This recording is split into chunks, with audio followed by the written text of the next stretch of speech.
So we got started. I don't know where to start. Hashem, where do you want me to start?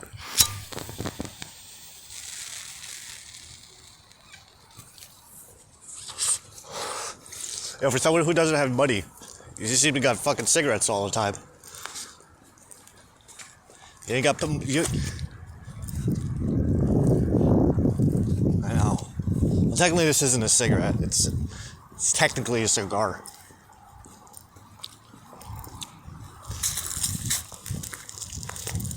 When you start smoking cigars,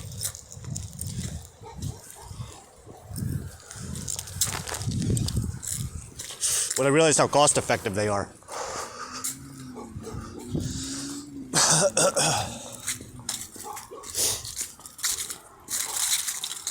Like little cigar cigarettes. Or menthol. I prefer menthol. I fucking love smoking though. I don't see it as an addiction. I don't see myself as an addictive person. Except out.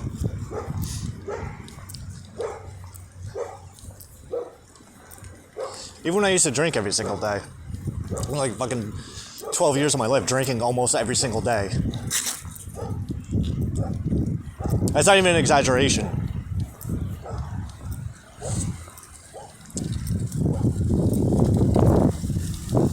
From 2005 to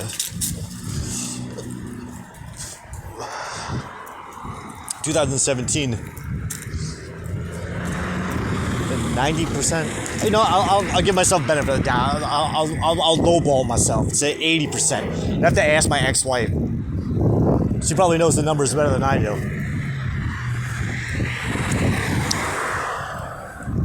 About 75%, 75 to 80% of my time is drunk. It's my medicine now. I never saw myself as an alcoholic, though.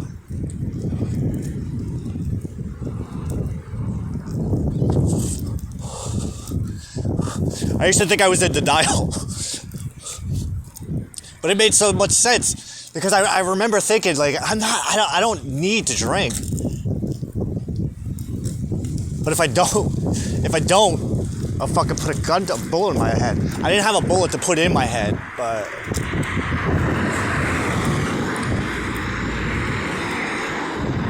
The drinking made life a lot more manageable. I could cope better. Think better.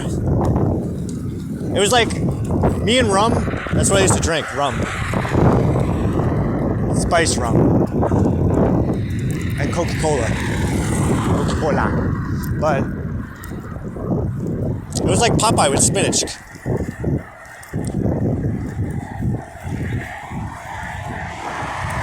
Like as soon as the rum touched my tongue, I could think faster, think clearer. That was a big thing, is I could think clearer. That was what was fucked up about it. It should drive me nuts. It was so fucking annoying.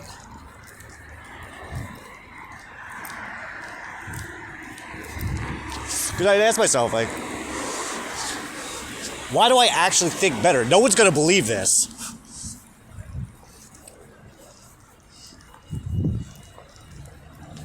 How is it that alcohol is enhancing me? Because I know what people would say. The alcohol's not enhancing you. Yeah, it was. I used to find this motivation. All the missing motivation in my life, it would come back to me after a fucking sip of rum and coke. Rum and coke and Newport Hundreds. That was the magic sauce. That was my secret sauce. I can get anything done with that. I wouldn't necessarily finish, but I would definitely get things started. And or I'd have the motivation to do shit.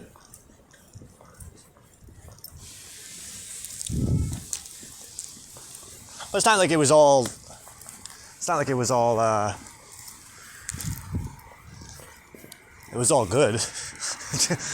Nah, I mean, it depends on your perspective. Depends on which perspective we're talking about. Whose perspective we're talking about.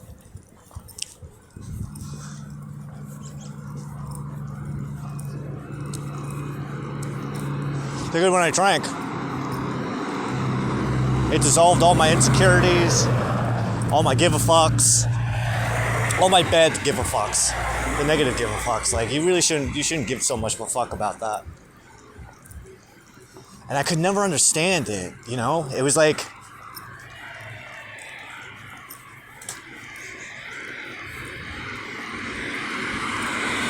all the static in my head would go away. Like it would clear the static in my head. It's like in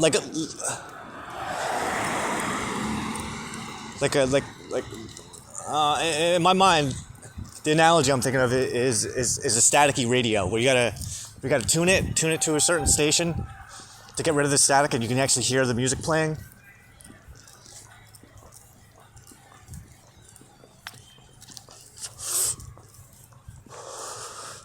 That's what the inside of my head was like. I couldn't really focus on anything.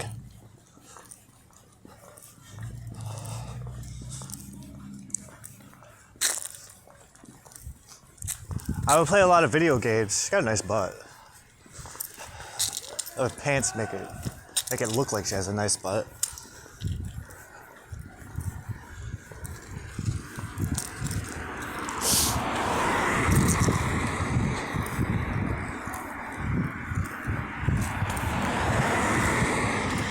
Like I'd be able to see like what I needed to do, what I wanted to do.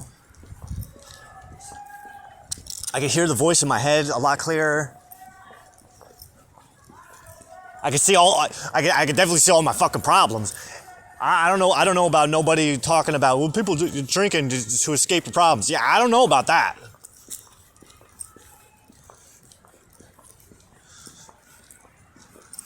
When I drank, I could see my problems. I just didn't give a fuck about them.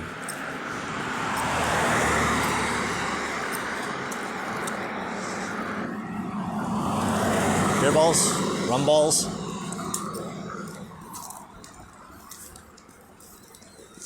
Basically, but it's not like it wasn't.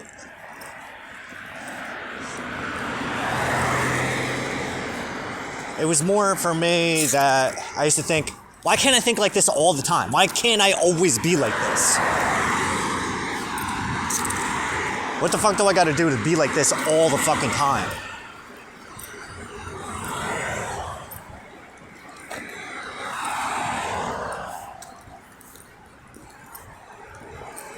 Well, I got my answer.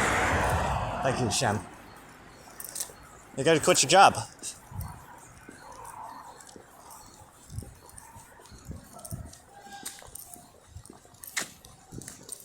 Alright, so what's today? Today's a full moon.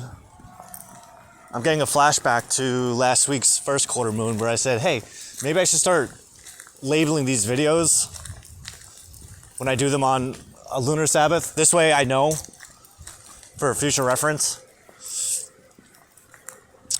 I haven't done that. Well, I started to realize, not that I started to realize, but I also realize I don't go back and I don't watch these things.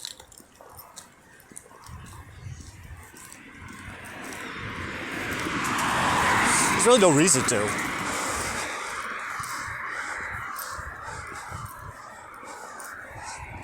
There was an interview I saw with Johnny Depp. And he was saying how he never goes back and watches the movies that he's in.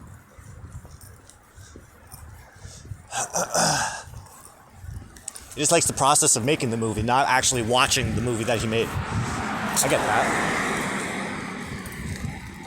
I don't know, I feel like these would be really cringy to watch.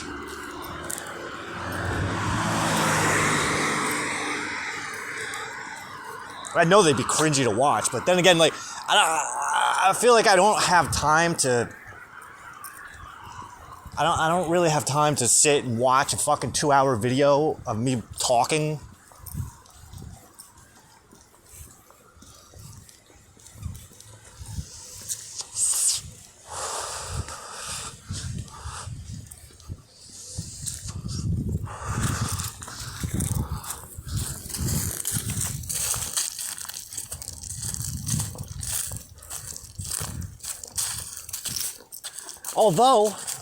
Although I mean, I see the value in going back and sitting through the cringe of having to watch these. I thought about it once.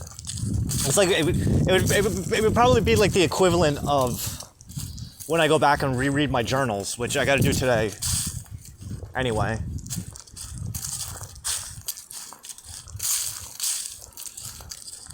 So what I do is I have I work with the lunar cycles. Plus I live on the lunar calendar. A couple lunar calendars, lunar solar calendars. So today is the full moon in Taurus. 6 months after the new moon in Taurus. Well, 1 week shy of 6 months. About. Depending on a few factors. And 11 or 15 weeks after the third quarter Taurus moon. Back in Leo season. So this week, I feel like I explain this every week, but the way it works is I don't write in my journals as much as I used to. I used to write every single day. I still write every single day, but I only write in the journals on lunar Sabbaths, which is something I just started about I think it's 6 weeks that I've been doing this. Is this a public video or is this an unlisted one? Or is this an unlisted one that went public? Ma'am, am I talking to you or am I talking to anyone watching? I don't know. One or the other. Maybe both.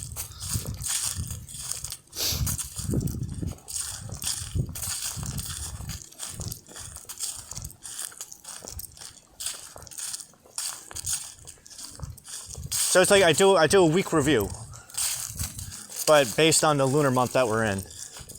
So we're on the new moon. Today's the 14th day. Oh, I'm sorry. Yeah, today's the 14th day of the 8th month of Cheshvan, if you're familiar with the Jewish calendar. So we're 2 weeks into the month. We're halfway through the month.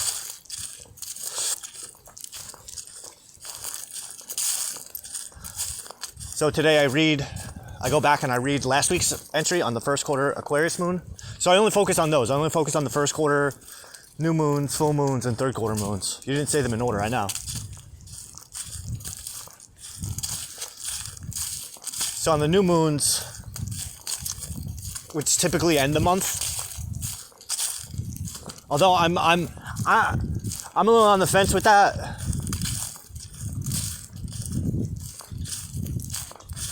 Part of me feels like the new moon should be the beginning of the month.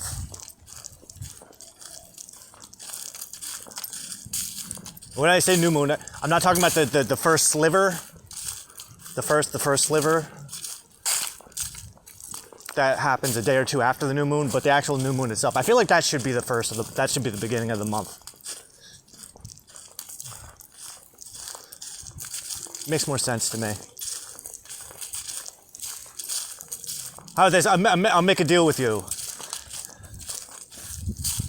Hashem, you're my witness on this. This is my vow.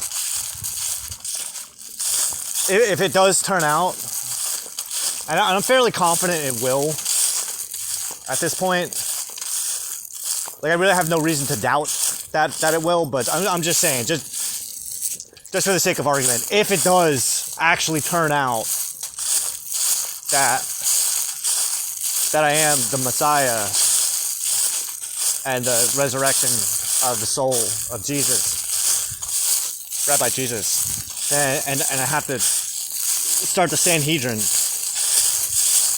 and we can get back onto like a legit lunar calendar system, then we're gonna make the new moon the first day of the month, every month, just to keep it consistent, just to make it easy, because it feels like that. It feels more intuitive that way. But on the new moons, what I do is I'll review the entire month that's ending. So last month was the 7th month of Tishrei. So what I do is I read my journals backwards. On the new moon, I'll start reading the third quarter moon that was the week prior. Then after I read it, then I write about it. Just to kind of fill myself in on things, because I don't always remember, because my weeks aren't, I don't work a job like other people do. My job, I work for Hashem. So I have to keep these kind of notes because of my experience with the lunar cycles and how we go through a monthly evolutionary process. I have to keep notes on the progress of my life over the course of the month and how things shift from one week to the next. You feel me? This is something I've been doing for about 6 years, but I've only really, how do I put it? So last year was year 5. So for those first 5 years, I was keeping track of all the journals, but it wasn't until last year that I found out how to properly track the lunar months. Although for the previous 5 years I had been keeping notes on the lunar cycles and the sun cycles, so I had everything I needed. I just didn't know what I needed it for at the time, because even in my older journal, I'm like, I don't know what the fuck I'm doing. I don't know why I'm doing this. All I know is I have to do it. So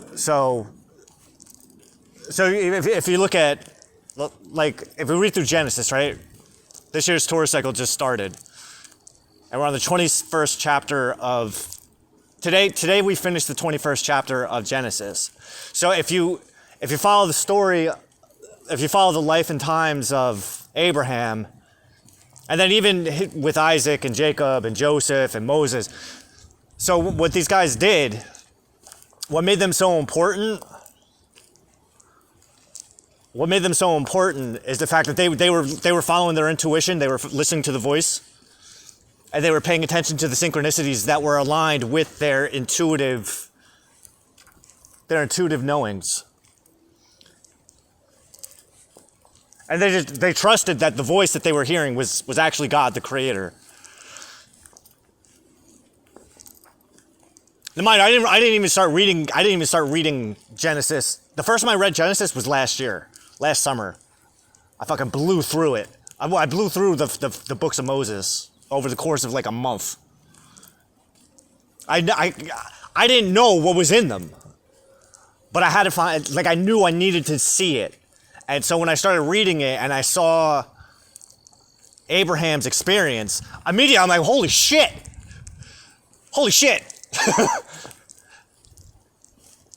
I'm one of these guys. Holy shit. That's amazing. And then once we get into the life of Joseph, then that sealed the deal for me, so to speak. Not even so to speak. That literally is sealed the deal for me. Joseph was, once we get to the life of Joseph, that's when I was like, okay, this is really happening, because this is exactly what's been happening in my entire life. But those guys were the ones who taught me how to really embrace it and trust it. So this past year since has been more of me putting my trust in God over myself. I trust God more than I trust me. And he earned it. She earned it. Like, they earned my trust, not they. My Lord Hashem earned my trust.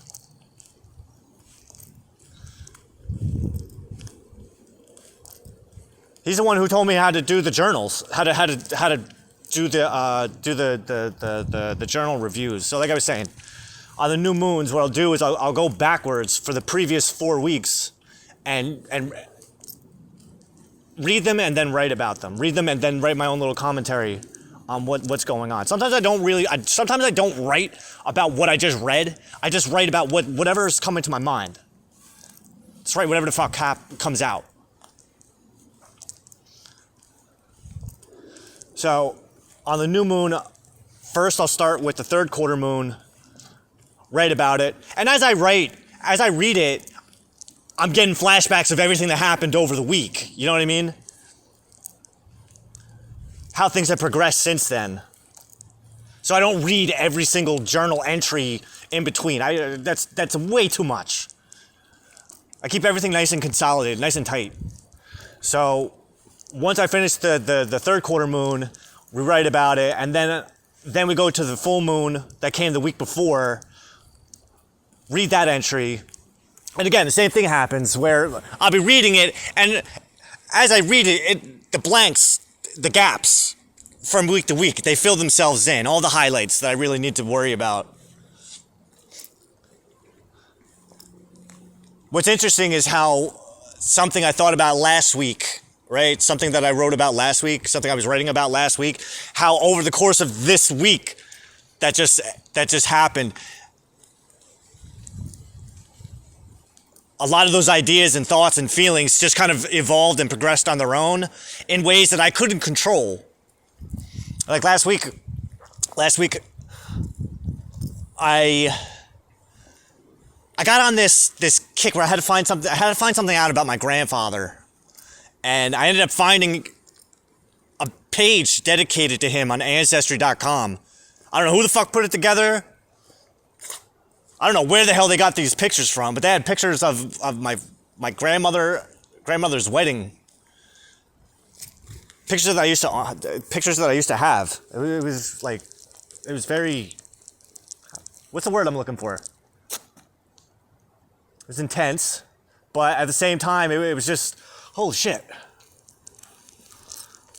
I don't know the right word for that feeling, but whatever it is, that's what happened. And while I was researching him, I found out his father's name. I don't know nothing about it. His father. But his father was named Frank too. My father's name was Frank, his father's name was Frank, his father's name was Frank. And so I was able to trace him back. I was able to trace back my great-great-grandfather. And in doing so, I ended up finding the identity of my great-great-great-grandmother, but not her husband. I've been on this mission where I got to find the ancestral path of my Y chromosome, which has been going on for a while. This is not something new, but it's not something that I put too much time and energy into, but I just found a reason to last week. Because what I want to do, my father used to fuck around saying how we were related to Jesus.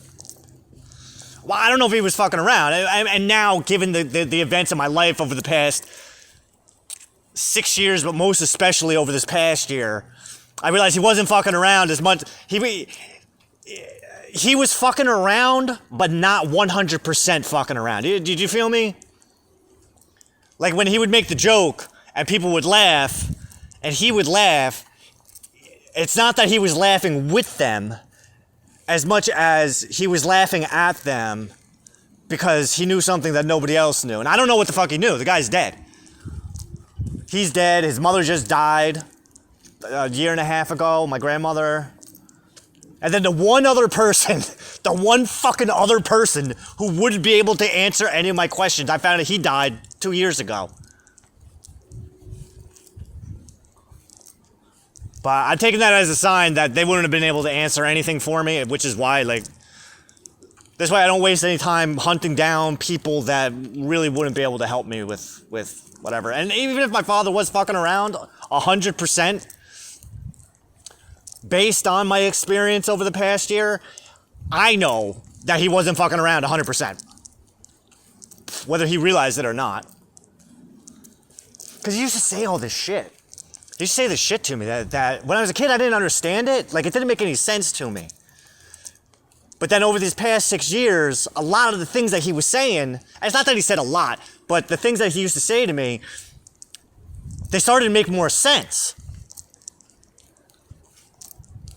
I remember when I was a kid, I was 7. I'm 44 now, so this is 37 years ago.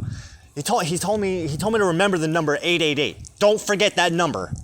That's your special number. It has to do with your birthday.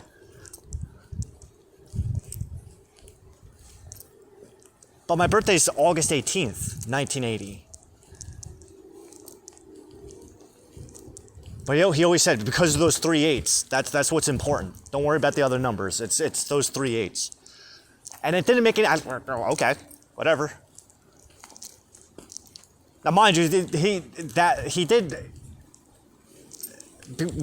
because he said that to me, it made me look at numbers in a more abstract way.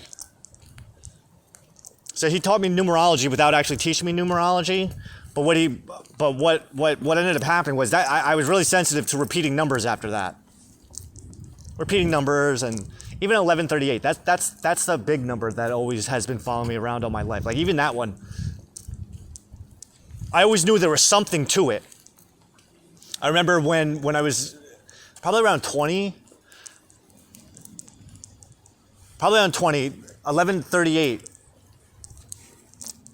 was coming up to such a degree that I went online to Google it. I didn't know anything about repeating numbers. I don't know if did I know anything about repeating numbers at that time? Well, yeah, 666, 555. Like, I knew basic ones like that, but I remembered that I went out of my way to look online to see, like, is there meaning, what's the meaning of 1138? And there is a meaning to it. There's an online meaning to it. I mean, if you Google it, there's a thing. What's the meaning of 1138? And you'll get an answer. You seem really nervous today. It's because I got my bloodstream is like flowing with coffee right now, caffeine.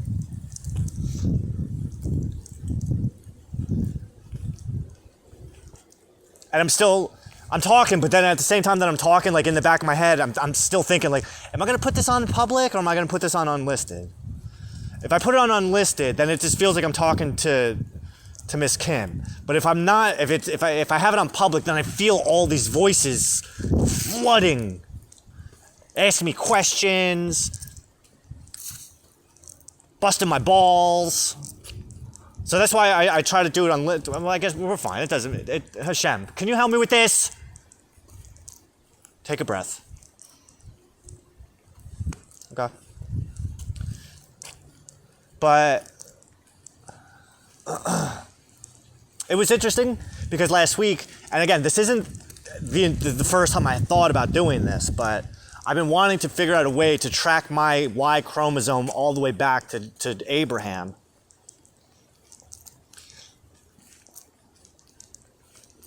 Because I know that based on my experience and how my experience mirrors the experience of the patriarchs and the prophets, that I'm confident that I'm one of these guys. I know that I'm an Israelite. I ended up doing like a DNA test a couple years back, and I only checked my mom's side, which gave me the answers I was looking for. But then last year I got my Y chromosome tested, and then that confirmed everything that God had been whispering in my ear over the months that followed when I first read the books of Moses, which was, I'm a Hebrew. I got Hebrew DNA in me. I know this because God's talking to me the way that he talks to Hebrew people. I assumed, based on everything I had learned about the Jews up until that point, because I've always had a calling to Judaism, to learn about it. And even a long time ago, even before in my before life, my past life, there's always been this thing telling me, like, I think you might have Jew inside of you. I'm pretty sure I might be a Jew and just don't know it, if that's even possible. And it turns out that it is possible. There's a name for it too. It's called a Baal Teshuva.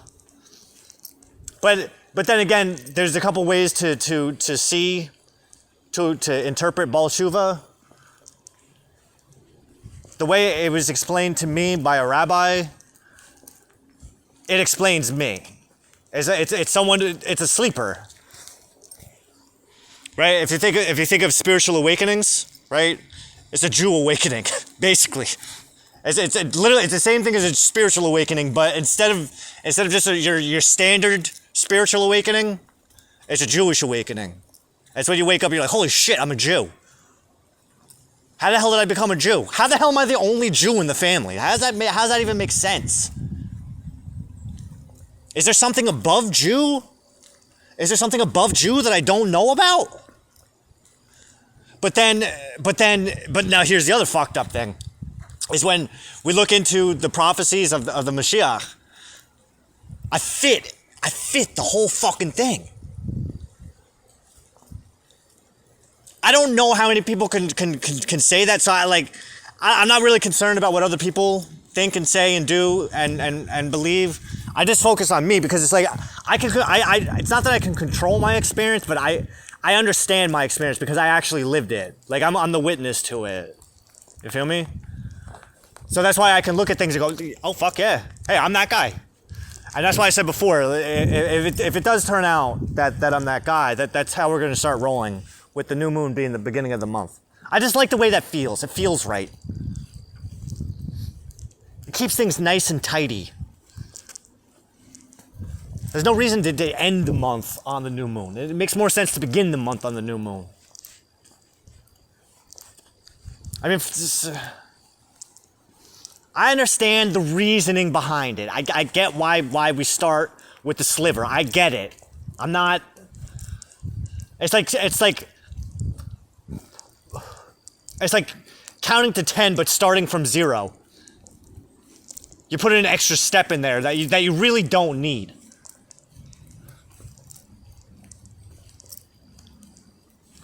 I started reading. I finally started reading On the Creation by Philo of Alexandria, and I'm still very early on in the book, but the portion we were reading last night, Philo is talking about how although Moses named the first day, he didn't have to name it the first day. He just did it because the first day goes to the second day, the third day, the fourth day. The first day just is. It's just like, how do you explain it? Like you don't need, it's like counting from 0. 0, 1, 2, 3, 4, 5, 6, 7, 8, 9, 10. The fact that it exists is just, okay, we get it.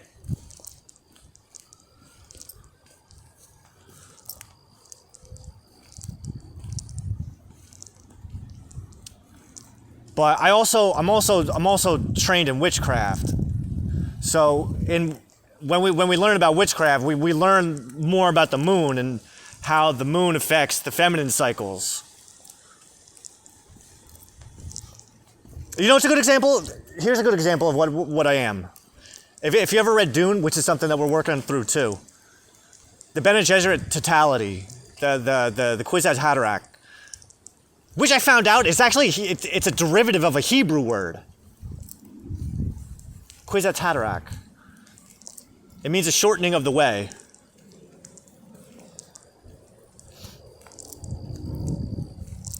Because Paul Atreides, he's the Kwisatz Haderach, and the Muad'Dib, and he's also the Mahdi, which is in the Islamic prophet. Not to mention, I don't know if anybody noticed this, and maybe it's just because because I'm a Jew, and studying Torah is what I do every single day. But the Creator, Hashem, you're in Dune.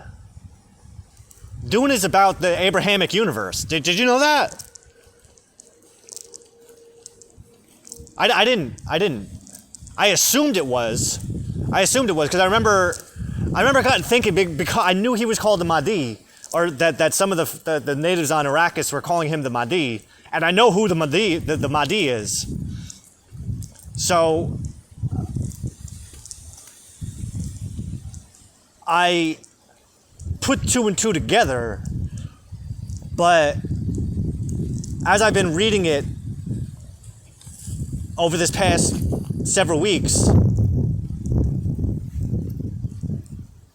it dawned on me that we live in the same universe. Like, Dune is literally based on the universe that we live in, which is created by God. Which means that if our universe was created by God, the universe that Paul Atreides is in was created by God. And we know this because there's several references to the Israelites in Dune. And God. I mean, a couple of people even mentioned God. The dude Kynes, the judge of the change, he invokes the name of God.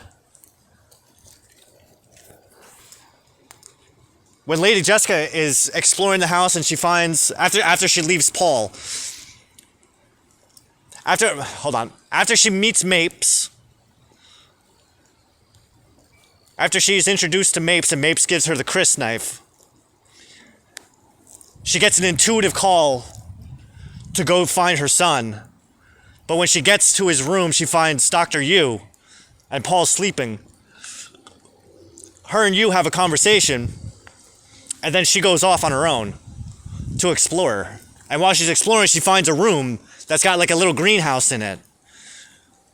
But on the door to the greenhouse, there's like a little poem that's talking about God's creation.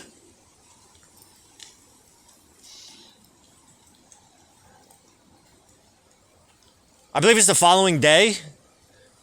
It's the following day where Duke Leto and Paul, they put on the Fremen suits, the still suits for the first time, and they go out with Kynes to observe one of the spice factories.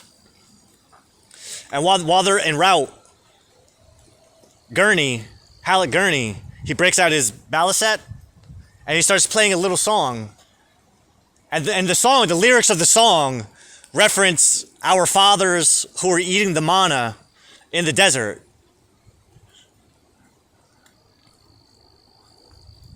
Which, if you didn't read Exodus, where God gives Moses the instructions on how to collect the manna, then you might not pick up on that, because it's very specific instructions on how we were supposed to collect the manna, right? So for the first 5 days of the week, you go out in the morning. And you collect the manna. Sugar.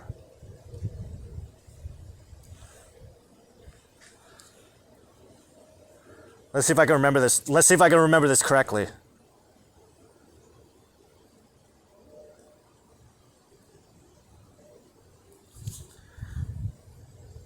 I'm just turning off an alarm. God damn it. This fucking thing's gonna go off again. So, every day for the first 5 days, we go out first thing in the morning and we collect our manna. We get 1 Omar of mana per individual. So 1 Omar of mana is enough to feed somebody for the entire day. So no matter how much you gather for your family, for your group, for yourself, no matter how much mana you gather and distribute, you will always have 1 Omer of mana for yourself, which is exactly enough to sustain you for 1 day. You can't save it though. Whatever's not eaten, whatever you don't eat, has to be thrown away, because otherwise it rots and gets the maggots. Now on the 6th day is when things get a little bit tricky. And the Israelites, they fucked this up a couple times, at least one time, and God even said to fucking Moses, like, yo, why can these people not follow instructions? Moses was like, I don't know. So on the 6th day, which technically is Thursday, depending on the type of Jew that you are,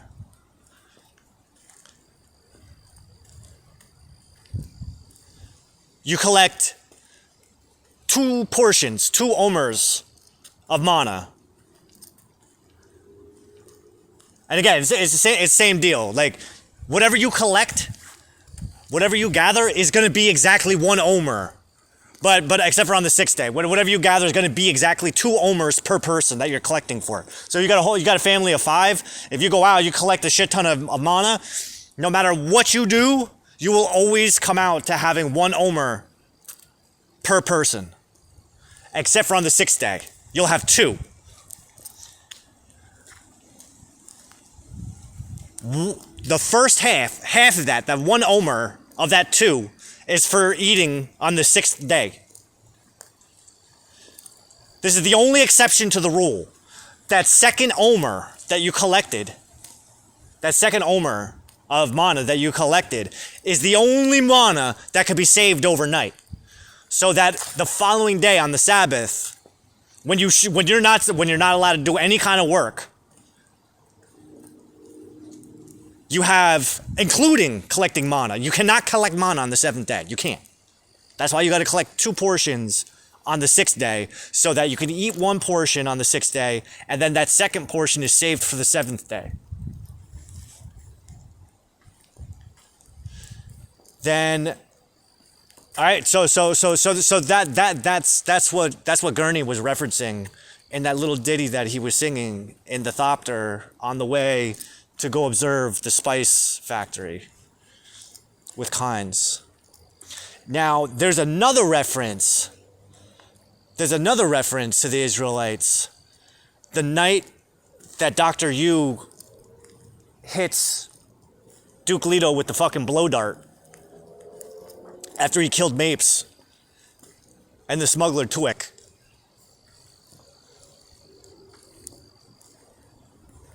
Leto had received like a very ominous letter, presumably from a Fremen, who dropped the letter off and just disappeared into the shadows.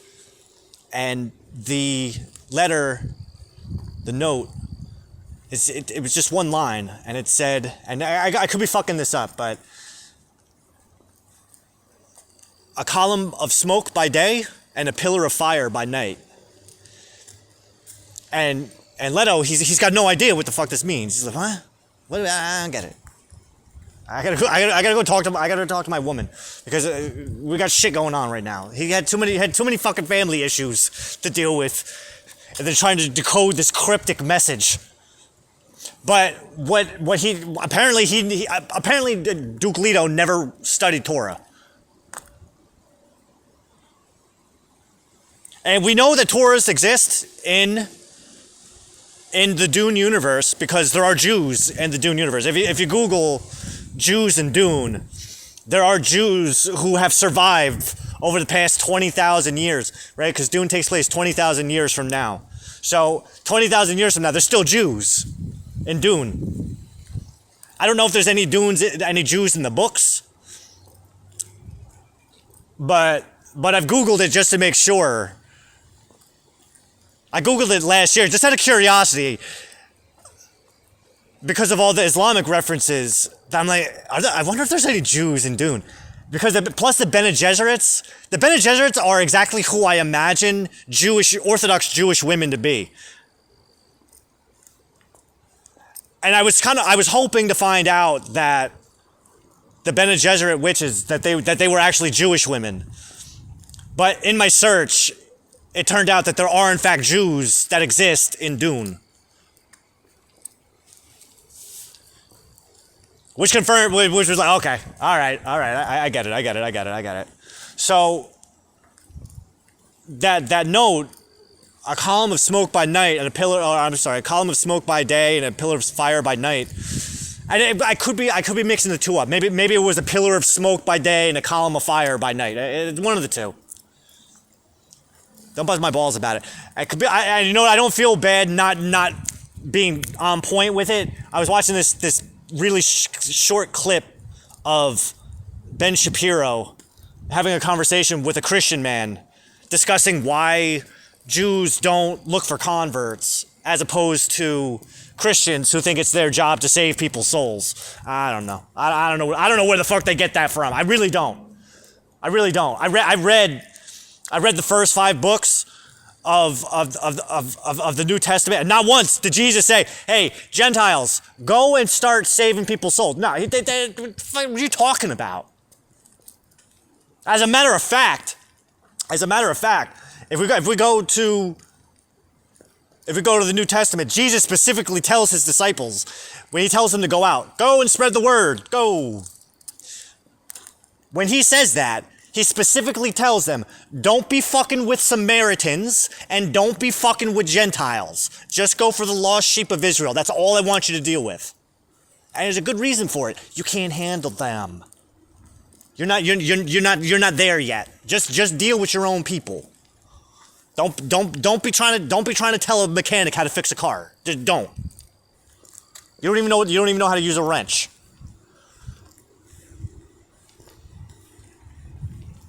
So that's kind of the reason why Jews don't really give a shit. We don't look for converts.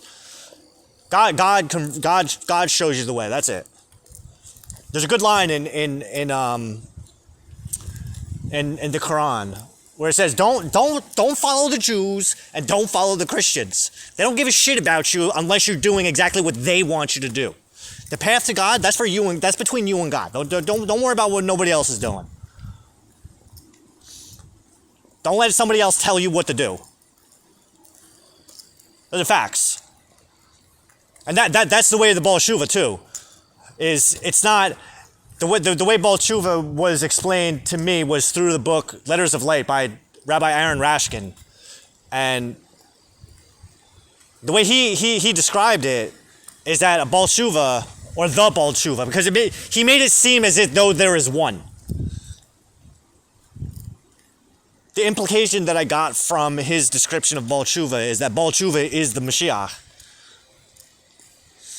Because the Baal Teshuva is a person who was raised secular and may in fact have never even had any access to anything Judaic, anything related to Judaism in their life at all. No Torah, no Jewish family. Just raised completely secular in a secular world, no idea what the fuck is going on. But at some point in their life, they're called to Torah. And through that calling, they're able to do tshuva and atone for all of their past transgressions that they had no idea that they were even committing. May have no idea that they were committing. Now, mind you, I can relate to that big time. I mean, it's not that I was raised secular, but it's not that God didn't exist. God existed. And even if I told people that I don't believe in God, it was just to piss God off. It was my middle finger to you. But we've worked that out. We understand our relationship now. We understand why. I understand why I had to make my deal with the devil. When I was 12, I made a deal with Satan. I made a very specific deal with the Satan. And it just turns out that over the course of fucking what, 35 years? No, not 35 years. 32 years. The Satan was leading me back to God. Satan and God, they're like best friends. They're not enemies. I don't know who the fuck came up with that nonsense. And Christians, I think. Satan and God, they're friends. Read the book of Job. Satan actually obeys the commands that God gives him without putting up a fight. Listen, go and fuck up Job's life, but don't lay a fucking finger on him. If the Satan was really that much of a rebel, he would have done the opposite of what God told him to do. But he did exactly what God told him to do, without putting up any fight, without putting up any kind of fucking resistance. All right, no problem. Let me do my thing. That was it. Easy peasy, living greasy. Ain't nobody tells Satan what to do except for God. And Satan will listen. Only to God. So why did he rebel? To prove a point. Why did any of us rebel? You're not the fucking boss of me, I'm the boss of me.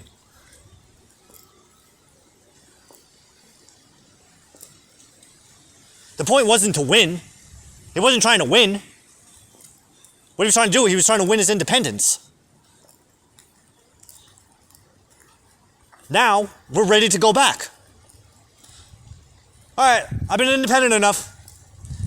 I'm ready. Ready to come home now. Thank you, my lord. I love you too. I don't mean physically, like spiritually.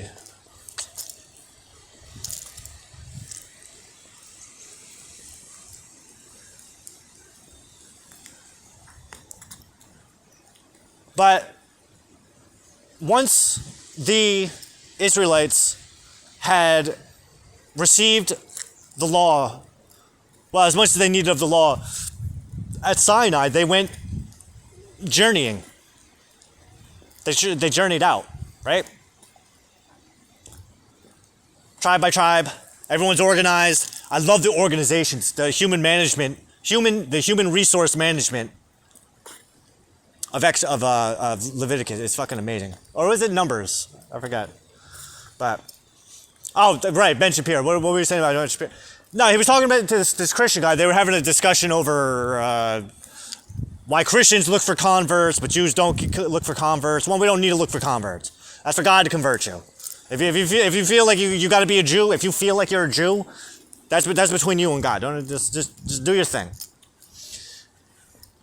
Don't worry about fucking Charlie Chan over here who wants to fucking save your soul. Go save your own soul, bud. What are you trying to do? Get fucking mitzvah points? There ain't nothing in Torah that says, well, then again, no, that's not true. That's not true. It actually is a mitzvah too. If you see somebody doing something wrong, if you have the opportunity to put someone back on the right track, you're obligated to do so. Because if they fuck up, it falls on you, too, for not, like if you turn a blind eye to some shit, you know what I mean?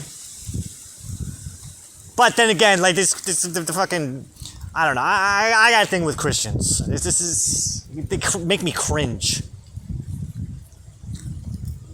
There's a point where it is kind of like mind your business, though. You can't make someone see something that they're not ready to see. There's certain things that people have to kind of like just figure out on their own. And I don't need you telling me that I'm doing something wrong. Fuck you. If I'm doing something wrong, it's either because I want to do something wrong. I know for me that when I was doing things wrong, it was because I wanted to do them wrong. Right? Exactly. But after Ben was talking to him about the 7 Noahide laws. He was saying, like, listen, you guys don't even have to, the 10 Commandments, like, you don't have to do any of that stuff. Your only obligation is to follow the 7 Noahide laws. And he started to list them off, but then he only got through, like, 2 or 3 of them. He's like, I don't even remember them. And it's not even important. I mean, it is important, because one of the jobs of Mashiach is to teach the world the 7 Noahide laws. So the 7 Noahide laws, they're very basic. But if you can't get past the first one, If you can't get past the first one, then don't even worry about the other ones. Just do whatever the fuck you're doing. So here they are. They're very simple. The first one is, and they could be my explanation. They can be expanded on. Don't just take it just literally. Just think about what it means to you. So the first one, the most important one.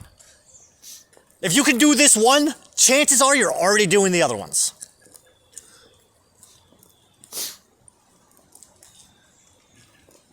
Acknowledge the one God, the Creator. Recognize that there is one Creator. He is one. He is not two. He is not three. He is not many. The many gods, lowercase g gods, they live underneath him. They obey him. They are emanations of the one. Think of God as like fucking, Cthulhu's coming to my mind, right? So just imagine. I'm not saying that he is. He's an emanation of, but I'm using the image of Cthulhu as a good example, right? Let's imagine that if God had a form, Cthulhu would be the form of God, right? He's got the big, the cuttlefish head. He's got all the tentacles. So now imagine Cthulhu is the one, but then all those tentacles, those are the pagan gods. Those are all the minor gods, lowercase g gods, all the tentacles. Does that make sense? And then technically, thank you, Hashem. If one were to read the Bible, read through the books of Moses, what you'll find out is that the many gods, they each have dominion over certain nations. Like certain people follow certain gods or deities, entities who serve the one. Right? So you have the one, then you have his angels, the divine beings, divine entities. You can call them gods if you want, lowercase g gods. That's fine. And then under them, each one of them have their own tentacles, which are all the people, the nations, the races who serve them. Now, the Jews, the Israelites, and the Samaritans, and all species of Israelite, for that matter. Jews are only one species of Israelite. Samaritans are the other species of Israelite. And technically, we could argue. If we really want to make that, do you want to make a fuss about it?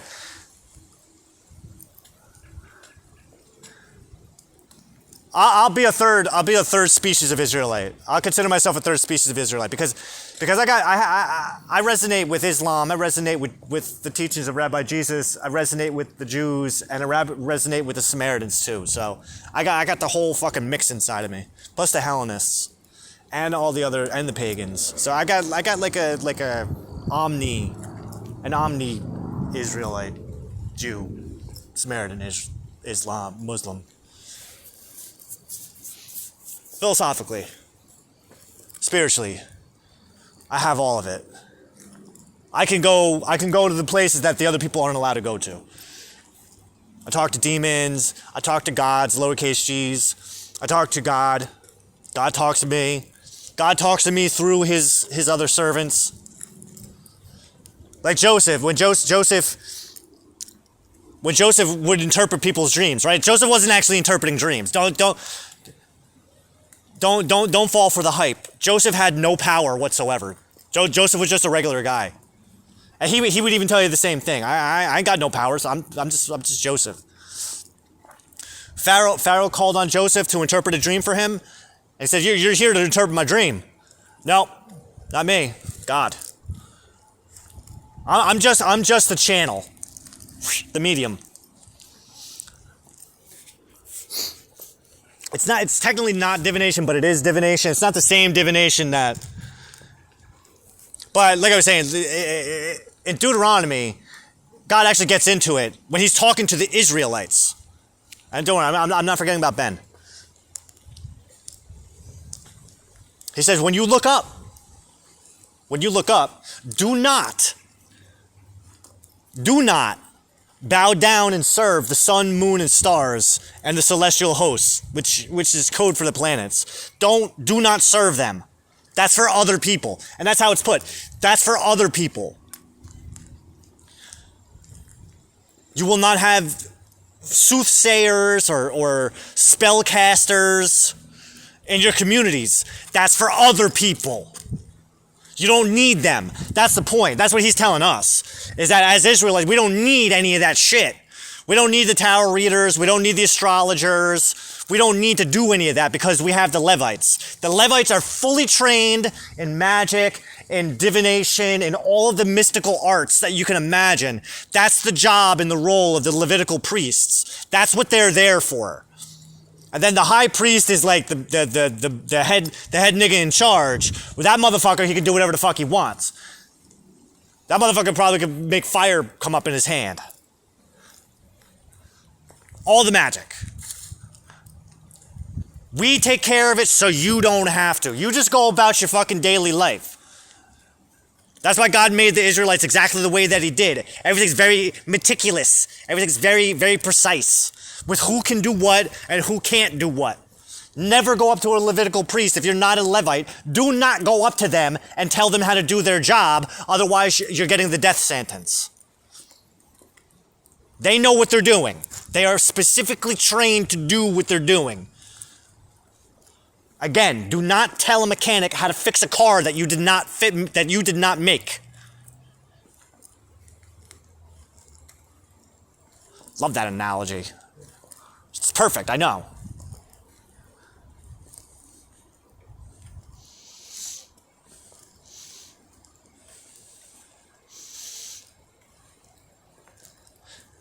And that's the point of what Ben was getting at, which is the same point that Moses had gotten through, that God said to Moses, is this is for us. And Ben said this. He's like, we have the 613 commandments. You're under no obligation to do any of that stuff. We have to. We don't get a choice. Being the chosen ones isn't like, hey, we're better than you. It's we got to do the shit that you don't want. Trust me, you don't want to have to deal with this shit. Or maybe you do. I wasn't fully introduced to any of this until last year. I didn't know how to do Sukkot. I didn't know how to do Passover. I didn't know how to do fucking Rosh Hashanah. I didn't know how to do Yom Kippur. I didn't know how to do fucking Purim. I fucking love Purim. Love Purim. What's Purim? Purim is a celebration of the time that we had to fucking slaughter 500,000. What was it, 500,000? Or 50,000?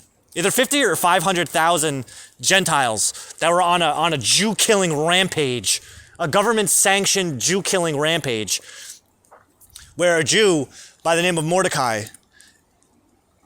he was elevated to lawmaker status, and he rewrote the law so that the Jews who were being persecuted were then given permission to persecute the persecutors. And the reason they were being persecuted, well, what were they doing to be persecuted? They didn't do shit. What did Mordecai do to get them persecuted? Mordecai was listening to God. The king of Persia, King Xerxes, he had this fucking twerp who was writing the laws for him, named Haman, that fuck. Now the king decreed that anytime Haman walked into a room, it was everybody was obligated to bow down to him in honor of his position. But Mordecai the Jew, he goes, fuck that shit, I ain't bowing to no one.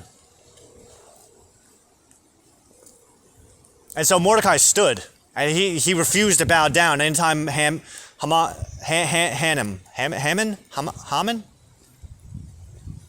the hell was his name? Haman? Anytime he entered the room, Mordecai wouldn't bow down. So eventually, one day, Haman's men, they came to him, they pulled him aside, like, yo, Mordecai, what's up, man? Everyone bows down when he comes in here, except for you. Why aren't you bowing down? And his response, 3 words. I'm a Jew. What the hell does that mean? Read between the lines. I don't fucking bow down to you. Jews bow down to God. That's it. That's literally it. And their king. That's it. Don't fucking bow to nobody. So when they told Hammond about it, he got pissed off because his fragile ego, his self-important fragile ego couldn't handle it. So he conspired against Mordecai and he put a death warrant out for all Jews. He went to the king. He's like, yo, listen, this guy Mordecai is a fucking problem. He ain't bowing down. Oh, I know that feeling. Trust me. Yeah, if you've ever been that guy at the job, if you ever had a job and been that guy where you don't take the manager's bullshit, you're that guy. That's your Mordecai coming out. I got a rock hard Mordecai. Trust me. That's why I make a terrible employee because I just don't. The fuck you talking to like that? The fuck are you? The hell are you? You tell me I can't take off on my birthday? What?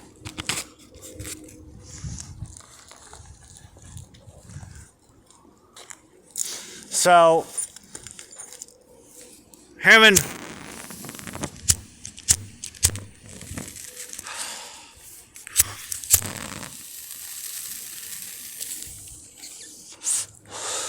So Hammond, he. God, I feel like I'm saying his name wrong. I feel like there's somebody. I feel somebody getting annoyed. Like, you're not saying his fucking name right. Then you know who I'm talking about, though. In the Book of Esther. If you really got to know, go read the Book of Esther. Maybe people had better education in the Old Testament than I wouldn't have to explain it. So Haman went to the king and he said, "These Jews, these are a problem. We got to do something about them because they don't obey. They don't obey your laws. They just do whatever the fuck they want. All right, do whatever." And so he wrote out a decree that all Jews are to be killed on sight. Men, women, and children. No exceptions. That went on for about a year. And then eventually Mordecai came into power. Well, Haman was conspiring against Mordecai. And his plans got flipped over on themselves. Because that's the way it works. If you conspire against Jews, if you conspire against Jews, your shit's gonna get fucked. And that's what ended up happening to Haman. He made a spike in which to impale Mordecai on, and he ended up getting impaled on it. And all 10 of his sons got hung. And all of his co-conspirators were all fucking put to the sword. Men, women, and children.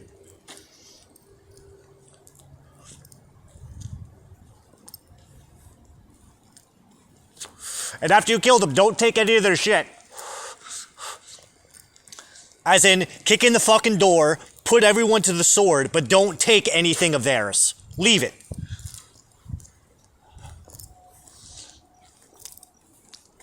It's kind of like when Abraham saved Lot and all the captives from Sodom. The king of Sodom, he returned all the possessions that were looted from Sodom. The king of Sodom said to Abraham, he's like, "Here, take your share." And Abraham goes, "Yo, listen, bruh. I wouldn't even take the strap of a sandal from you. I will not let you be in a position where you can say that you made me rich. Sorry."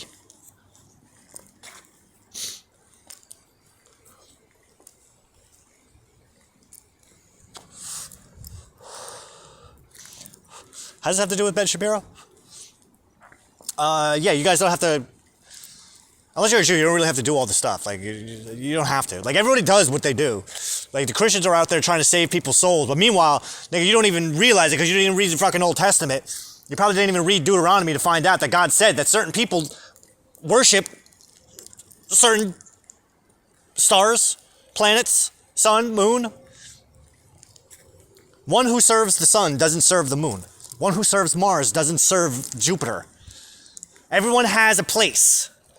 Everyone has a star. Everyone has a domain that they specialize in.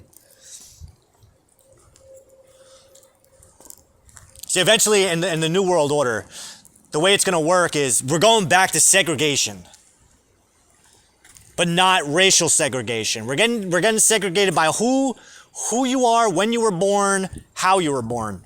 How you were born? Yeah, even how you were born.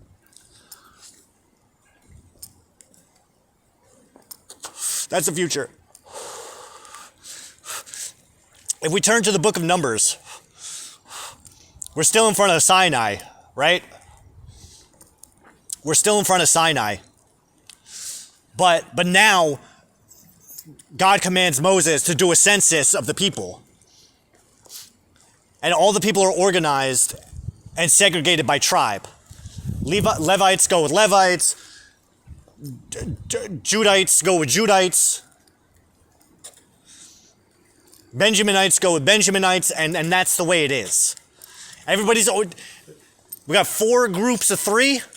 It's set up just like the Zodiac, which is really nice. So there's 4 groups of 3. You have the tent of gathering, the tabernacle in the center. I don't remember the exact breakdown of how each tribe worked, or how the tribes were organized, but you got 3 tribes over here, you got 3 tribes over there, 3 tribes over there, and 3 tribes over there. Easy peasy. And the Levites are in the middle. And the Levites all camp out around the tent. Because there's 13 tribes, there's not 12. There's 13.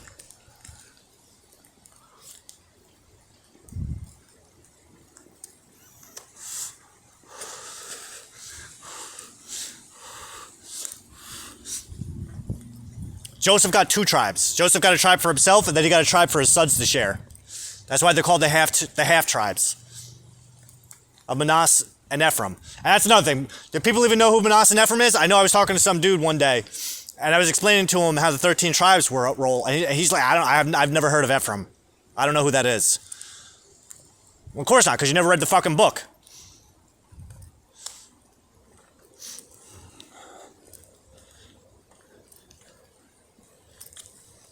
But the reason that God had 13 tribes was to accommodate for the fact that the Levites don't get anything.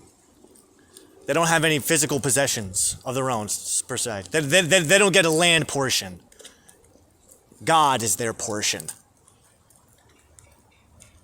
Which is why they are the ones that are trained in magic and the mystical arts, because that's what the fucking Levites are created to do. That's it. But there's also several different tribes, clans of Levites too. So it's not just because you got the sons of Aaron, who are the only ones who are allowed to minister to God himself. The other clans of Levites, their duty is just to pick shit up, put it down, put things back together again. And that clan's only allowed to touch certain things. This clan's only allowed to do certain things, and that clan's only allowed to do certain things. Nobody else. It's very precise. Don't you be doing that guy's job. That's not your job to do his job. It's not his job to do your job. Nobody's making up the rules as they go. We're giving you the rules. The rules are already written. Which is the nice thing about Torah study now, especially for me, because I look at it like, we can make the case like, well, the Israelites, they failed. Their civilization got crushed. Yeah, yes and no, but that was the point. That was the point. That had to happen so that they could go into exile, so they could spread out. Because if they didn't go into exile, the Jews would have just stayed in this one spot. Do you understand? God told us that was going to happen. He literally told us that was going to happen back in Deuteronomy. And he told us what to do when it happens. When you realize what you did, when you realize who you are, when you remember who you are, just tell me you're sorry. Just say you're sorry. That's it. And then it's all yours again. But you have to mean it. And that doesn't mean go to the UN to give you back your land when I took it away. The Lord giveth and the Lord taketh away, and the Lord gives it back again, not the UN. Those are just facts.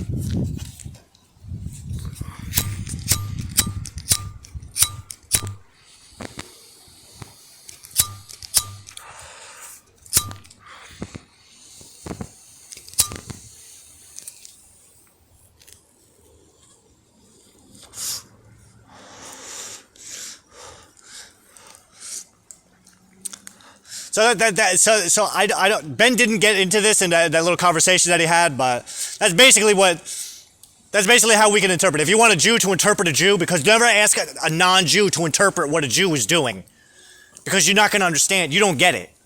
You understand? That's why you can't have. That's why Christianity just doesn't work, because you can't have Gentilians. You can't have Gentilians decoding Jesus, Rabbi Jesus, the Jew.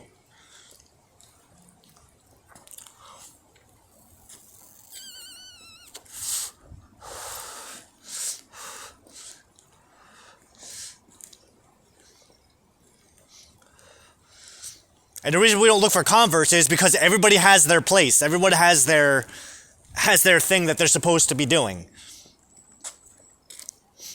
Just like there's multiple species of Israelites, there's multiple species of Gentilians. I love that word. The Gentilian races. I think I'm gonna start doing that. I'm gonna start using that. See if we can make that trend. So that in like 20,000 years, the Gentilians, they look back and go, that's the motherfucker who fucking called us that.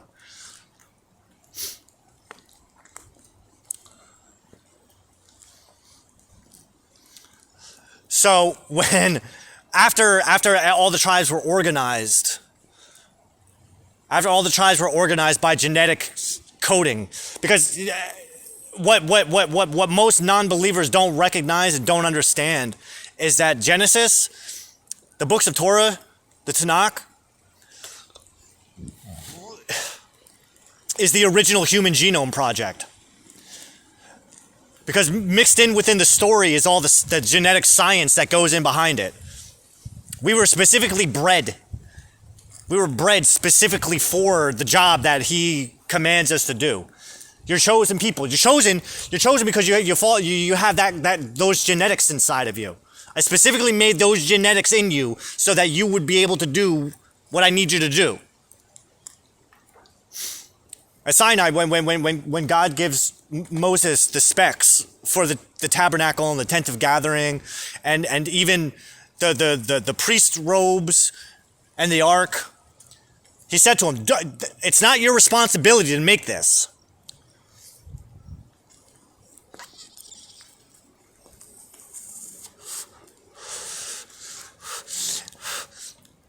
I'm not telling you specifically, Moses, that you have to make all this stuff. I have people. I've been breeding people for fucking several generations now so that they have the skills specifically needed to make the products that I'm giving you. Okay? All you gotta do is just write the shit down, bring it back to the people, and give it to them to do. They'll know what to do. We got people for that shit. You're just the manager. You're just the operations manager. The legislator.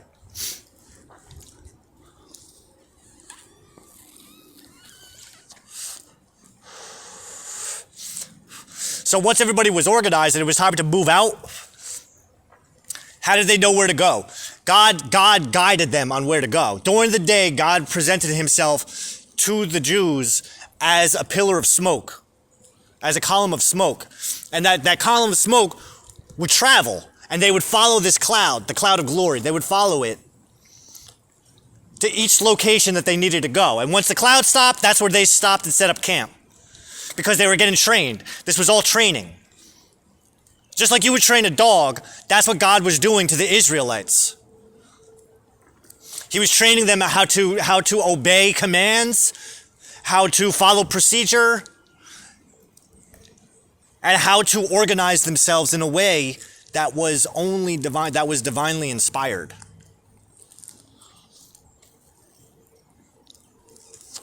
That's why it's a mistake.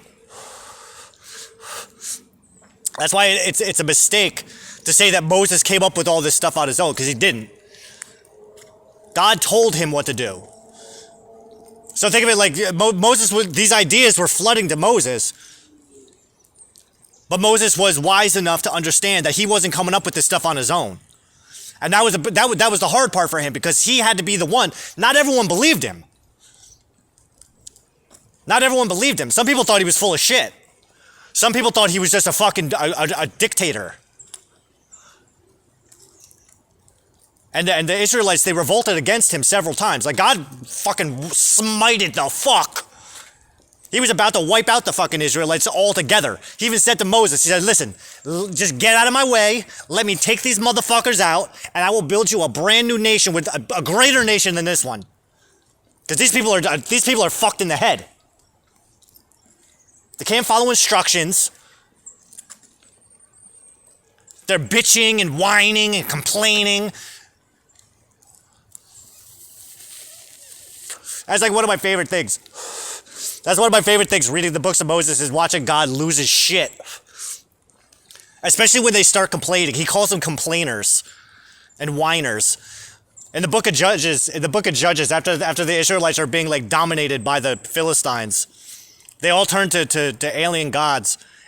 And then once again, their ass is handed to them. They're slaves. They're just a pathetic people. They call to God, help us, help us. And there's one part where God goes, what you crying to me for? What you crying to me for? Go cry to the gods that you fucking that you turned your back on me for. Go cry to them. See what they do for you. They ain't doing shit. Please, give us a king. Alright. Now, it's also important to note that anointing a king was granted to us as a responsibility. Not a responsibility, but more of like, if you feel in the future that you need a king, you can have one. But I'm gonna pick him.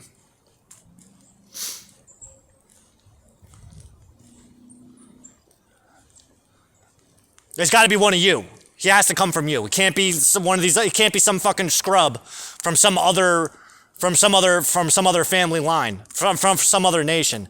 Like, for instance, when Rome appointed King Herod to be the king of the Jews, completely against the law. Absolutely against the law. That was an absolute defiance against God. That the Jews even allowed him to be king was giving the finger to God. Why? Because he was an Edomite. He was an Edomite. The way it's told is that King Herod's grandfather was a Jewish convert. So he was a descendant of Esau, Jacob's brother. And Edomites are not allowed, just like every other race, they're not permitted to be kings over Israel.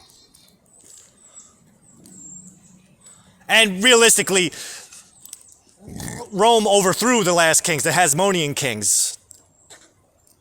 But anyway, that Duke Leto, we're talking about Dune. Duke Leto, he received that cryptic note, a column of smoke by day, a pillar of fire by night. Duke's got no idea what the fuck is going on. Had he studied his Torah, he would have known exactly what that meant. Which was, essentially, from what I'm understanding, the way the message came to me, knowing what happens in Dune,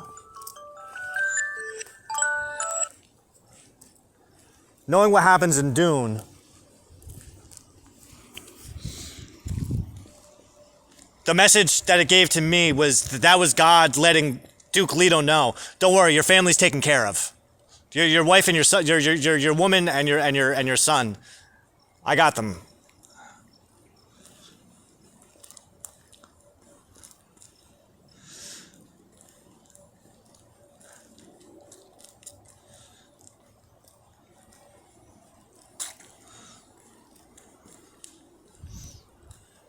Dune?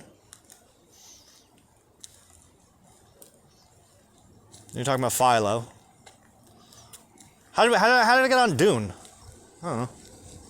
It just kind of flowed naturally. Don't worry about it. Just roll with it. All right.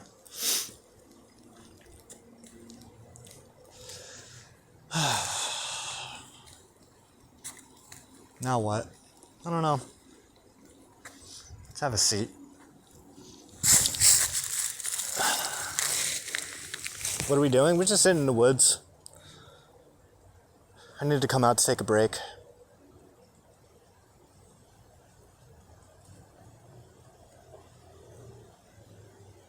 I've been listening to this new Poppy album on loop all morning.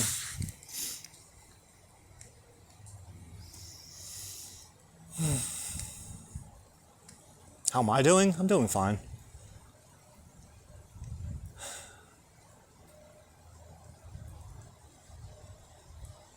I'm doing really good, actually. Everything's going fine. Everything's going wonderful. I have a new workspace that I've been investing all my time and energy into. I've been keeping up on these videos so that I can vent.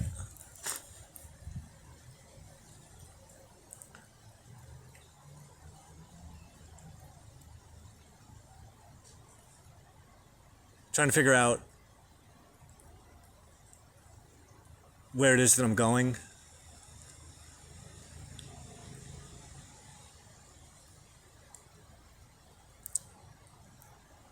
Because I know I'm moving forward. Everything's moving forward. It's funny. It's like, it's interesting to like that. One of the things I love about my writing is when I go back and read it and see how far I progress without actually moving, without doing too much. I don't go anywhere.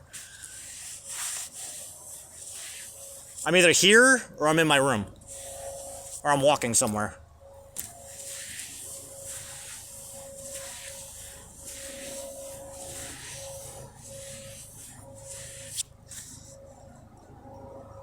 What time is it? Hour and 27 minutes. Let's go start walking back. Okay, I got shit I gotta do today. It's already 1 o'clock. Well, I want to taste my coffee.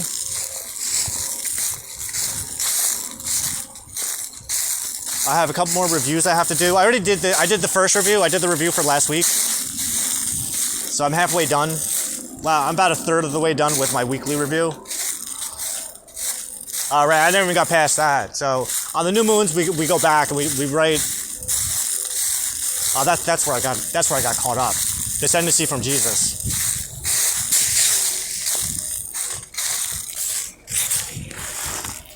Derek, son of Frank, son of Frank, son of Frank. And then there's a gap. Then there's a 2,000-year gap that I have to fill in. But then son of Jesus, son of Joseph. There's another gap I have to fill in. Son of Solomon,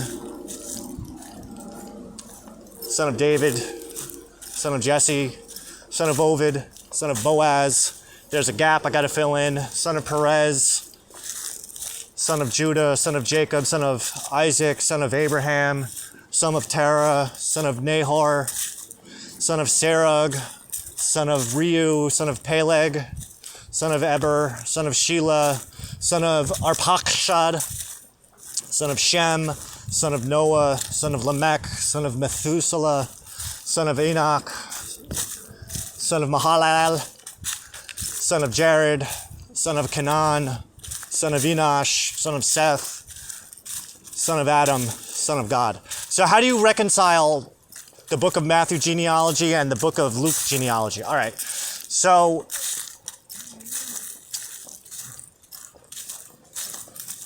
one of them's wrong, but they're both right. So I've actually heard it explained this way, and I'm okay with this. I'm absolutely okay with this explanation.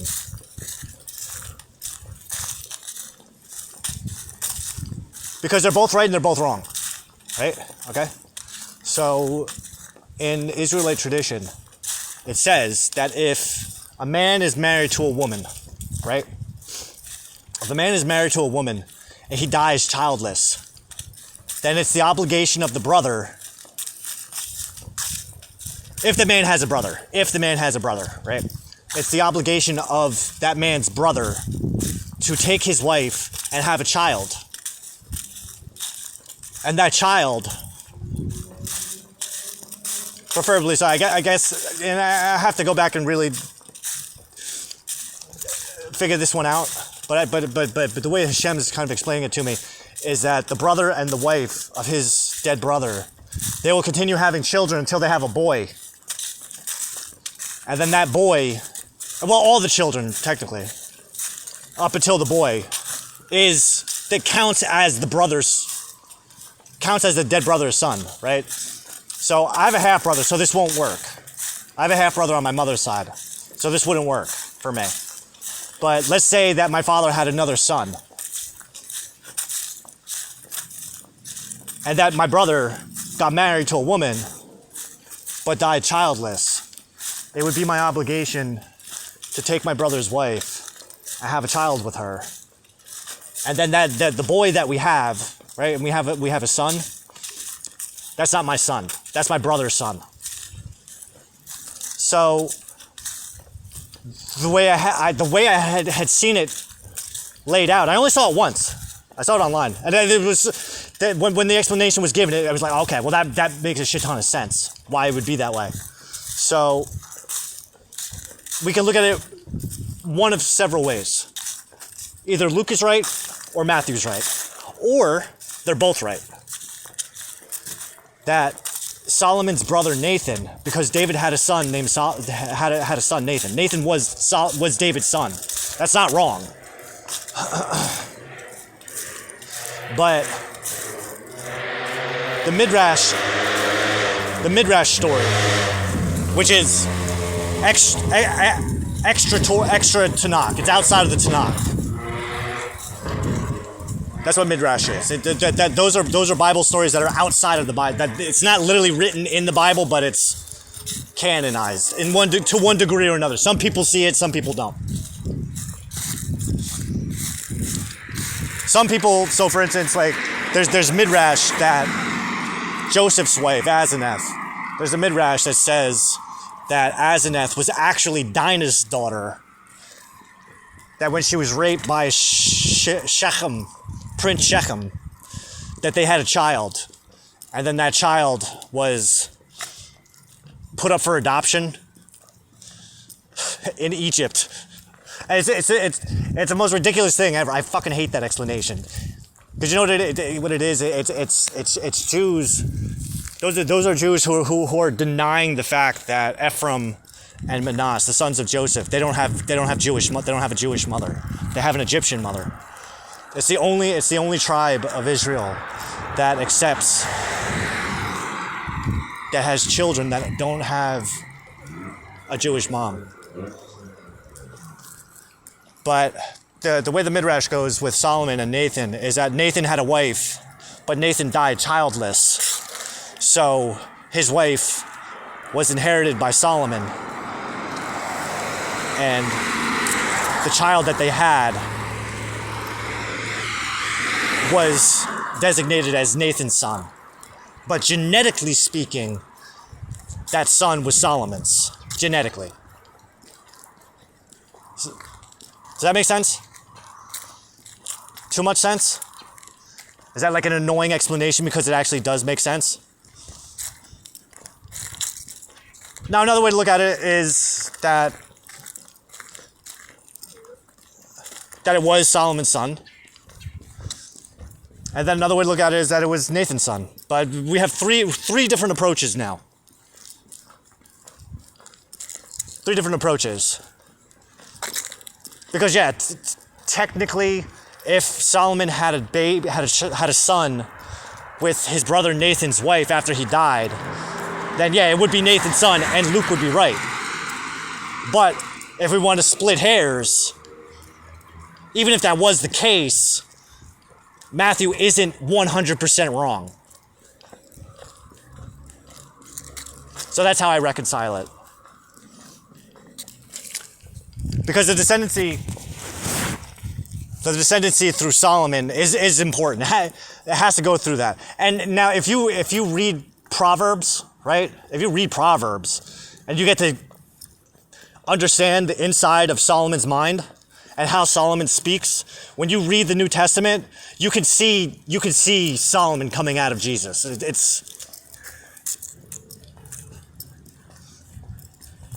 But you have to pay attention to those details. You know what I mean? Like if you Dune again, going back to Dune, because Dune's a really good example. Especially at the dinner party. If you're familiar with the story of Dune. When Jessica has the dinner party, she's really observant of how all of the guests are behaving, their mannerisms, the way they speak. And she even notices how Paul is also doing the same thing that she is, because he's trained in the Bene Gesserit ways, right? So he's paying attention to everyone, the inflections in the voice, their mannerisms, so on. If you pay minute detail, if you pay attention to the minute details, you can see where Jesus is actually speaking like Solomon. Because just like Jesus said, like, I speak in parables, and he talks in riddles and rhymes, essentially. But go back to Proverbs. Read that motherfucker again. What I like to do is, so Chabad, there's a Chabad custom where there's a monthly reading cycle of Psalms, King David's Psalms, which is more than just a prayer book, by the way. It's his journal. That's his personal journal. He just wrote in prose and wrote in song. It is what it is. But if you, so the way it works is every single day over the course of one lunar month, there's daily portions of Psalms that we read. And sometimes it's anywhere from like 2 to 5 Psalms at a time. I think the most is 12. There's one in one day. 12 in one day. But over the course of those 29 to 30 days of the month, you read through the entire book of Psalms. And it's not easy. It's hard to keep up with, especially just with life in general. That's why being a Jew is a full-time job. It's not for the faint of heart. But something I developed for myself last year was a proverb cycle. So I think there's 33 proverbs, 33 chapters in Proverbs. So depending on if the month is 29 weeks, 29 days or 30 days, we have, there's 32, I'm sorry. So over the course of one lunar month, if it's a 29 day month, there's on the first, last, and 14th day, we read 2 proverbs. Every other day it's 1 proverb. If it's a 30-day month, then it's only the first and the last day that we read 2 proverbs. And then that's the monthly proverb cycle. But it's a little more manageable because there's a lot to Solomon. Like if you were just trying to fucking read that man, ay, caramba. He's a master of riddles and rhymes. But that's why he was King Solomon the Wise, because he could say all the things without saying a thing. Which is essentially what Rabbi Jesus was doing. But you have to look for it. If you're not paying attention to it, if you're not sensitive to it, then it's gonna go right over your head. So, well, do you think that maybe it's just because he studied it? Well, yeah, but he wouldn't have been called to study it if he wasn't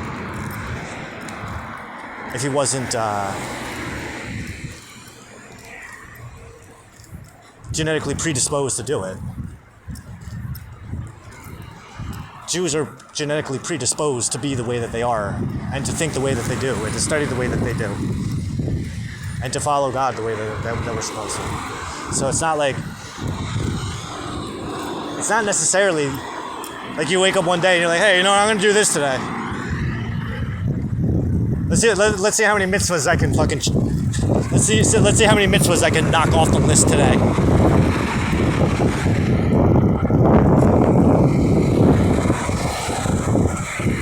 No, it's like Ben Shapiro said. It's like you're not obligated to do the things. You're not obligated to do anything. But if you're called to do it, that's a whole different story. That's not you don't really have a choice. What the hell's going on here?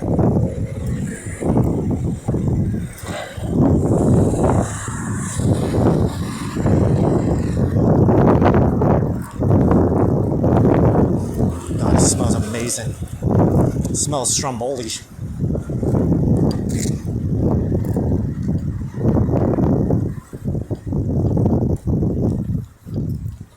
Yeah, but if you read, like I said, if you read Rabbi Jesus, if you read the New Testament, you can see those inherited traits from Solomon coming out. Because he doesn't repeat Solomon. He talks like him. He speaks like him. He thinks like him.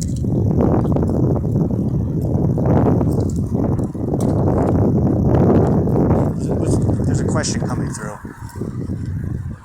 We're going to take the long route. There's a question coming through. What is it?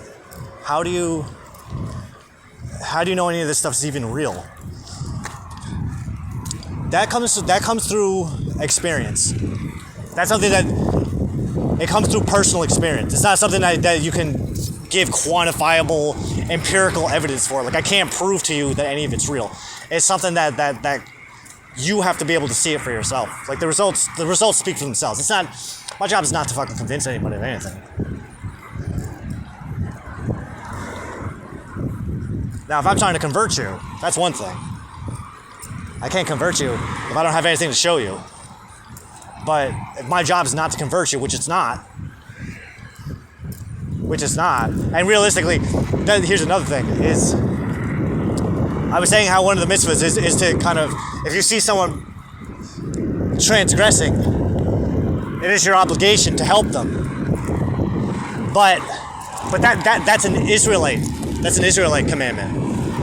Israelite to Israelite. It has nothing to do with the Gentilians. Like for instance, I eat pork. I eat certain pork. I eat bacon. It's not a cardinal sin. You don't go to hell. I was trying to explain this to my mother. Yeah, isn't that a mortal sin? No, it's not. It's not. It's unclean food. It's like eating McDonald's.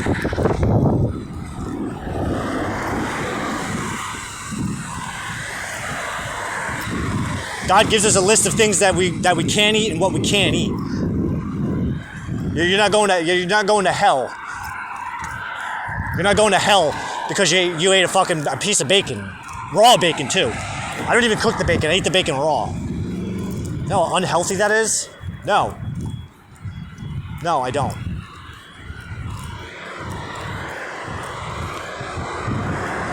Bacon is good. Pork belly is good. Ham.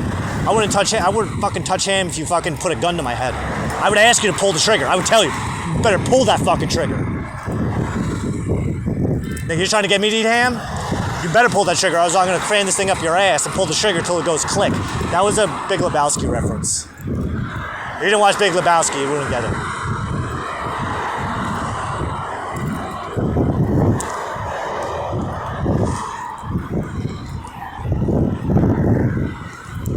But like I was saying, like, if I see a Gentilian eating bacon, I'm not going to go, hey, man, hey, bud, you know, you're eating swine. You're not supposed to be doing that. Nah, you eat whatever the fuck you want. Even Rabbi Jesus said, hey, physician, heal thyself. Eat whatever you want. It's not you're not more or less of a Jew just because you ate a fucking piece of bacon. Thank you, sir. It's not the idea. The idea is to serve God. God comes first. If you eat a fucking piece of bacon, the the Lord is a merciful God. God, please forgive me for eating that raw bacon. I'm not saying I'm not going to do it again. I'm just saying I'm sorry. You know how delicious it is. It's so good.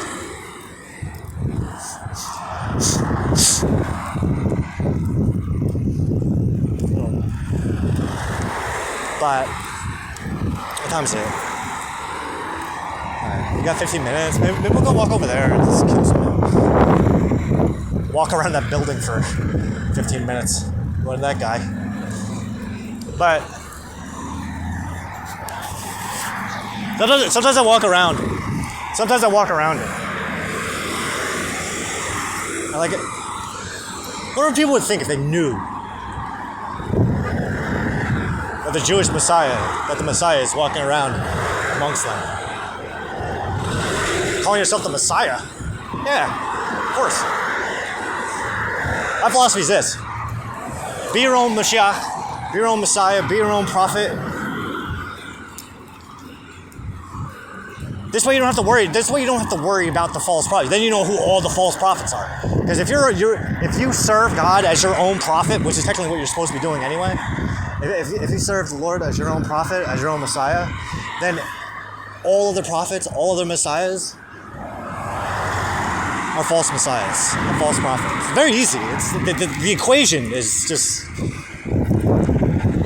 the simplicity of it.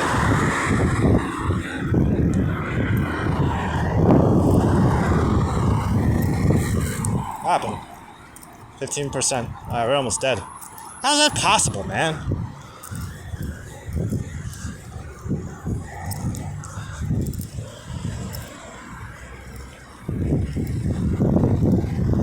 Alright, maybe we're not gonna walk around the building. Let's just walk up the street. We'll skip the turn. I smell pot. Smoke pot? Yeah. Love it. Love it, love it, love it, love it, love it, love it, love it, love it, love it, love it, love it, love it, love it. I also love crack. I don't love crack, but I have smoked it a couple times. I've smoked it a couple times because when in Rome. That's not very spiritual. Don't ever say that to me. Don't ever tell me that smoking crack is not a spiritual experience, because I'm gonna tell you right goddamn now, smoking crack is just as spiritual of an experience. You can have just as spiritual of an experience on smoking crack as you can smoking marijuana. These are facts. Unpleasant facts, but they're facts.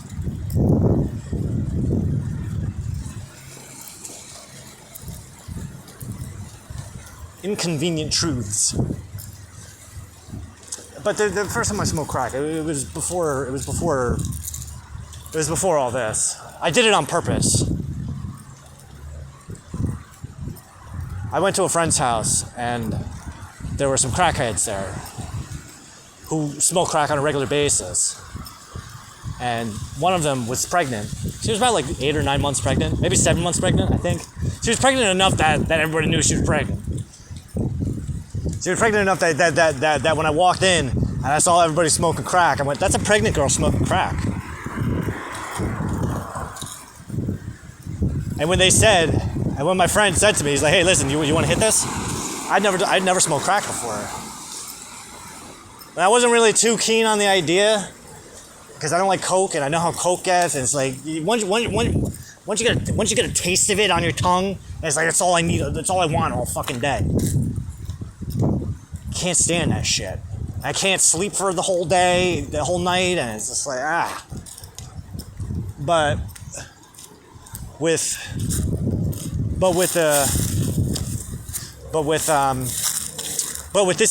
this specific experience, well, my friend, he's like, hey, do you want to hit this? I'm thinking to myself, like, all right, I'm not really too big on the idea of smoking crack, but I am 100% on board with the idea of smoking crack with a pregnant woman. Because, for one, who the fuck am I to judge a Gentilian? I can't tell a Gentilian how to live their life. Do you understand? Do you feel me? wasn't enough for you just to be in the same room as somebody, the pregnant woman smoking crack? No, it wasn't the same. It wasn't the same. And I remember the thought process too. And this is literally what was going through my head, is this is never going to happen again. The chances of this happening again, the chances of being in a situation where I could smoke crack with a pregnant woman, the fact that it's even happening right now, this was like a split-second thing, but this is what was going through my head, is the fact that this is happening right now, this is an opportunity to do something that few people will ever be able to say that they did. And besides, this will make a really cool story in the future. Because my life is full of cool stories like that. Stories that I think are cool. And so I said yes, obviously. I mean, I smoked crack a couple other times. But again, it's not that I went looking for it. I happened to be somewhere. How often do you go to places where there's crack? You'd be surprised. You'd be surprised where you find it. Now, one time I found it in Pleasantville, which is right the next town over. I didn't mean to. Again, I wasn't going there looking for crack. I was going there to take a walk because rumor has it that Pleasantville is a very shady place. Like, it's dangerous. So, and it's scary. It's a scary fucking place. If you're not familiar, if you don't live there, it'd be a little intimidating.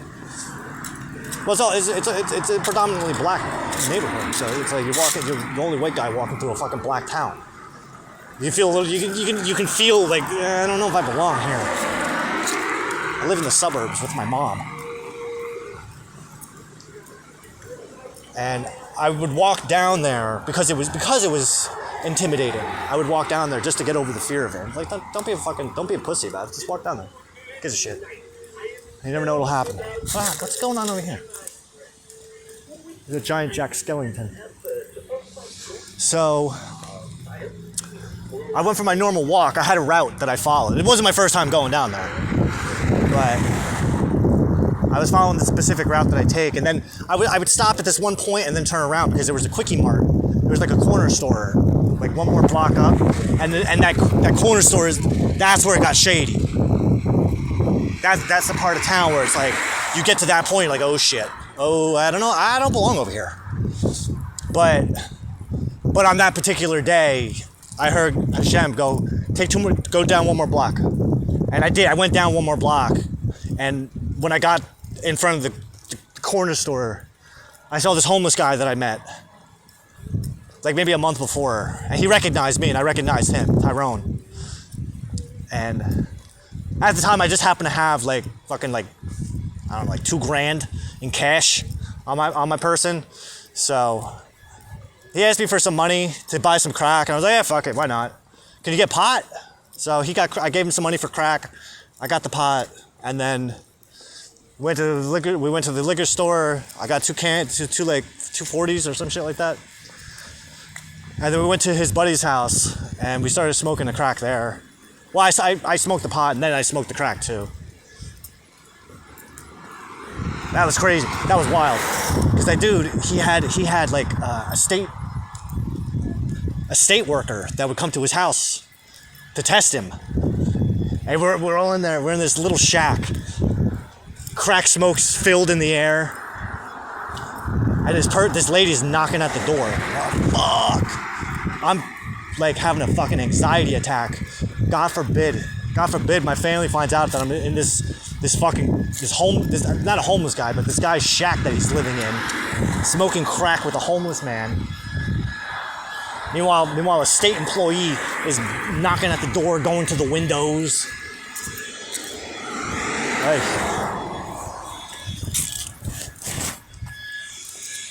But that night, I had been planning on going to LA. That money that I had, that money was I wanted to use that money to go to Israel. But I didn't have a passport at the time. But I needed to go somewhere, and I knew it. And because I couldn't go to Israel, because I knew that once I go to Israel, that's it. That's when my life is done. Not done in the sense, like in the traditional sense, it's done. That's where I'm gonna have to step into the role. Because if I go to Israel, I have to do Mashiach things. Which is fine, I don't mind. Like, I'm actually excited for it. I'm excited for the trip. I have my passport, just waiting, just for the days that I have the money to take the one-way trip to Israel, because I'll never come back, unless I'm supposed to. That's my deal with Hashem, is if and when we go to Israel, it's a one-way trip. And if we're supposed to come back, then the ticket to get back will present itself. But more than likely, I have the sense that when I go to Israel, that's it. There's no turning back from there. That's like, you know the point in the video game? You ever play video games? You know video games? Right? There's a point in the video game. It's called the point of no return. Think of it like Final Fantasy VII. Final Fantasy VII is the one that's coming to my mind right now. Like, there's a point in Final Fantasy VII where you go into the cave, you go into the crater, but there's no